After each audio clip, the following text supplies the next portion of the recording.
મિત્રો, આપણી ટોપ 1 math education ચેનલમાં આપ સૌનું હાર્દિક સ્વાગત છે। આજે મિત્રો આપણે થોડાક પૂછાઈ ગયેલા પ્રશ્નોની ચર્ચા કરીશું, જેમાં તમને બે રીત શીખવાડીશ, એક શોર્ટકટ રીત અને એક લાંબી રીત।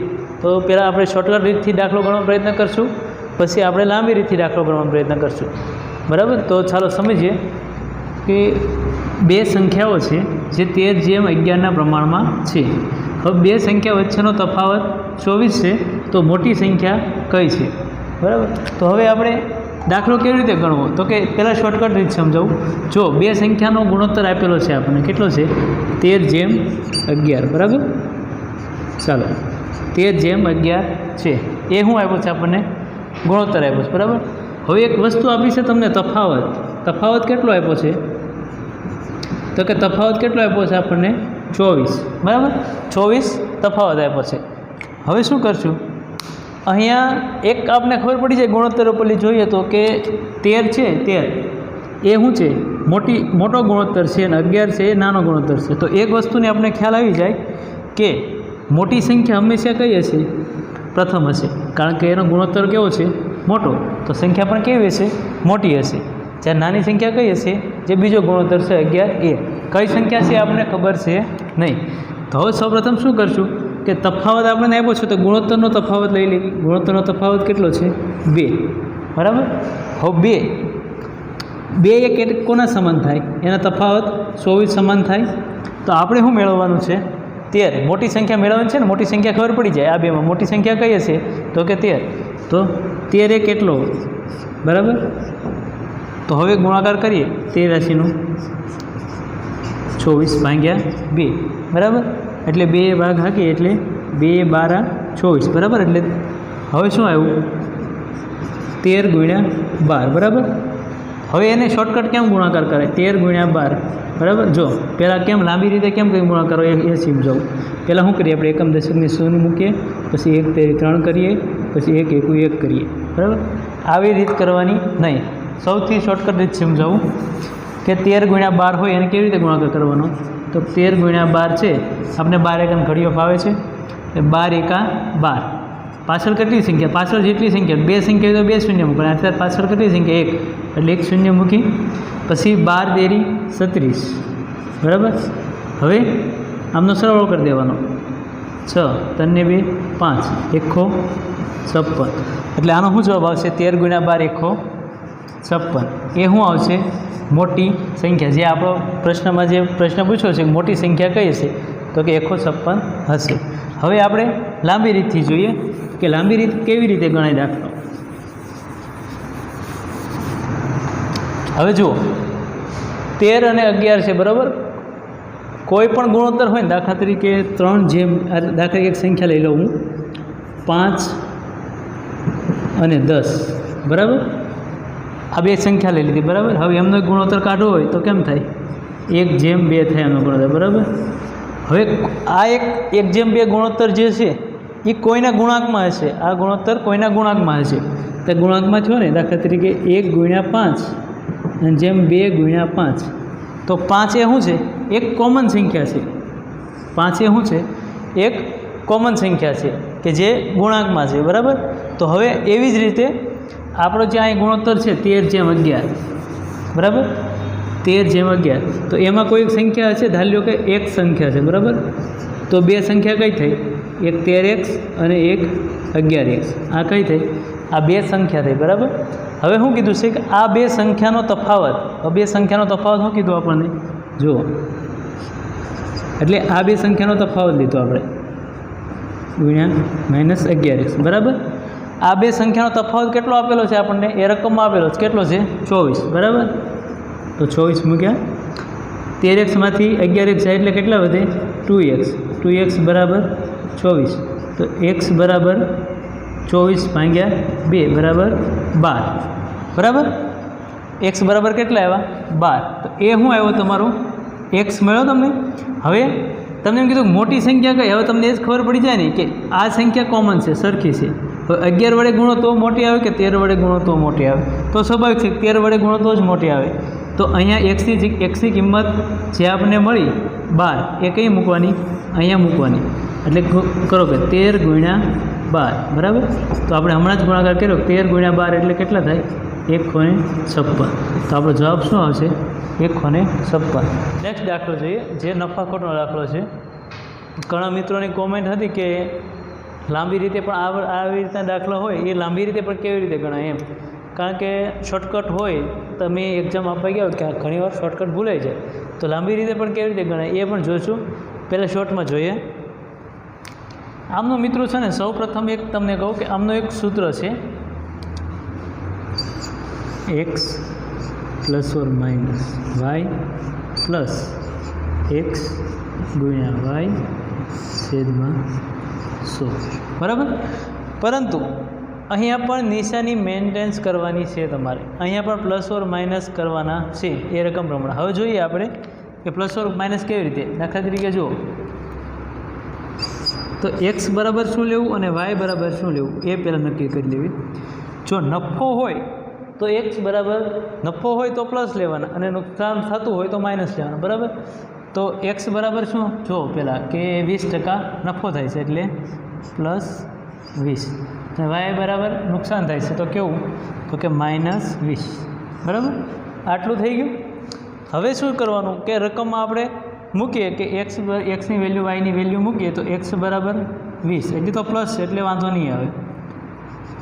y કેવા છે -20 તો -20 પ્લસ. હવે શું થાય છે જુઓ, x અને y, x કેવા છે પ્લસ, તો એ તો પ્લસ આવશે એટલે નિશાની લખવાની કશું જરૂર નહીં, પણ તો છતાં લખી નાખીએ પ્લસ ગુણ્યા -20 કેવા y બરાબર. અને મેન્ટેન થઈ ગયું નીચે છેદમાં 100 બરાબર. હવે જુઓ 100 થઈ ગયા. હવે જુઓ આનું સાદુરૂપ કેવી રીતે આપશું, આ તો 0 થઈ ગયા એટલે ત્યાં 0 આવી ગયા બરાબર. પ્લસ હવે કેવા થશે, વત્તે ઓછે ગુણાકારમાં કેવા વત્તે ઓછે ઓછા એટલે માઇનસ અને 400 બરાબર ને. 20 ગુણ્યા 20 એટલે 400 છેદમાં કેટલા આવશે 100 બરાબર. મીંડું જતું રહે એટલે કેવો આવશે જવાબ -4. જો ખાસ જવાબ પર જોવાનું, જો જવાબ માઇનસમાં આવે, જો જવાબ માઇનસમાં આવે તો શું થતું છે ખોટ, અને જો જવાબ પ્લસમાં આવે, આની જગ્યામાં આવ્યું હોત કે +4 તો શું આવે 4% નફો, પરંતુ જવાબ શું આવ્યો છે -4, તો જવાબ શું આવશે 4% ખોટ બરાબર. હવે લાંબી રીત જોઈએ કે લાંબી કેવી રીતે ગણાય દાખલો એમ. જો એક લાંબી રીતે જોઈએ કે 2 ઘડિયાળ છે બરાબર. ચાલો આ 2 ઘડિયાળ છે બરાબર. દરેક ઘડિયાળને કેટલા વેચે છે 900માં વેચે છે, પરંતુ કેવી રીતે કે એકને 20% નફાથી અને એકને 20% નુકસાનથી. આપણને એકને 20% નફાથી અને એકને 20% નુકસાનથી બરાબર. એટલે કે 20% નફાથી એટલે અહીંયા કેટલા આવશે 900 આવશે. પહેલાં તો 900 વાય 900માં જ વેચે છે ઘડી, આને પણ કેટલા 900માં, એટલે ટોટલ કેટલા થશે 1800 થશે બરાબર. 1800 આ શું છે 20% નફાવાળી, 20% નફો, અને આ શું છે 20% ખોટવાળી બરાબર. તો હવે આમને કેવી રીતે ગણાય, તો કે દાખલા કે 1800 છે એટલે 1800 મૂકી દે.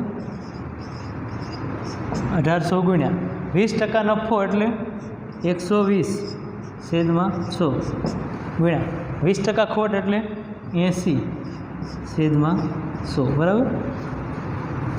0 0 થઈ જાય બરાબર. એટલે હવે કેટલા વધશે 12 8 96. જો મેં તમને ગુણાકાર કરતા શીખવાડ્યું ને એ રીતે ગુણાકાર કરવાનું છે. 96 ગુણ્યા 18 બરાબર.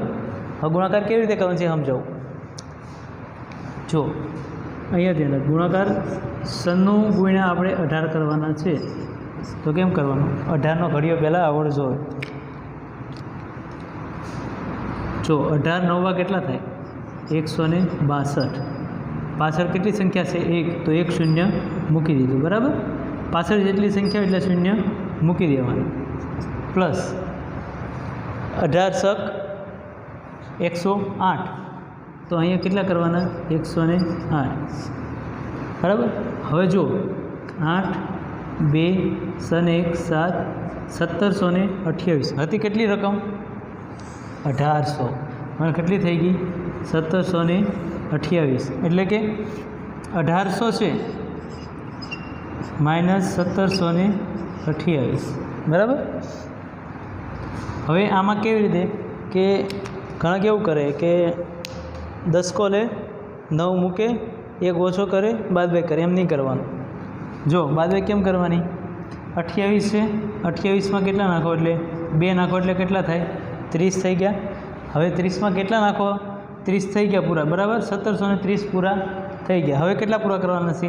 1800. તો 1730માં કેટલા નાખો? 1800 થાય 70. એટલે 2 + 70 એટલે કેટલા થઈ ગયા? 72, બરાબર. આવી રીતે શોર્ટમાં કરવાનું. બાદબાકી આવી રીતે નહીં કરવાનું, જ્યાંથી તમારે સ્પીડ આવે, બરાબર ને. 72 થઈ ગયા. હવે શું છે? 1800 એ શું છે? 1800 એ શું છે? 100% છે, બરાબર. જ્યારે આ 72 એ શું છે કે તમને ખોટ છે તમારી. 1800 એ મૂળ કિંમત છે, જે કેટલા ટકા? 100% છે. જ્યારે 72 એ શું છે? ખોટ છે તમારી. તો આ ખોટ એ કેટલા ટકા?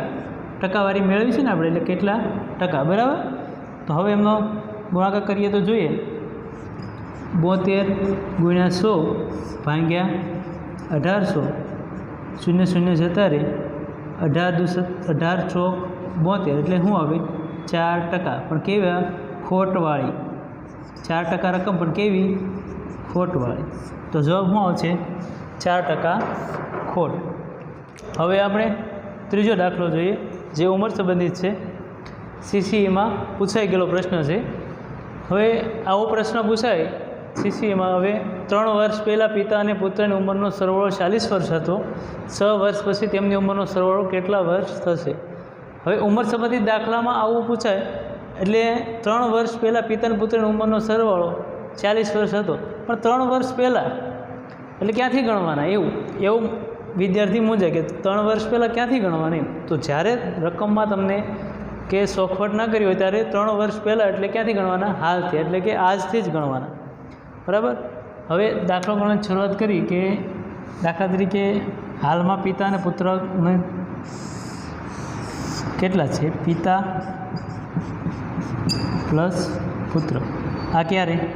હાલમાં, બરાબર.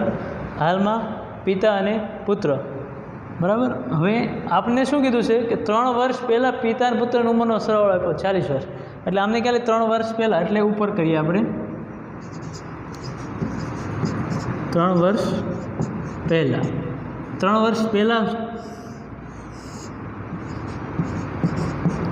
પિતા પ્લસ પુત્ર, બરાબર. અને પછી શું કીધું છે? 6 વર્ષ પછી તેમની ઉંમરનો સરવાળો માગ્યું છે. શું? 6 વર્ષ પછી તેમની ઉંમરનો સરવાળો. તો અહીંયા 6 વર્ષ પછી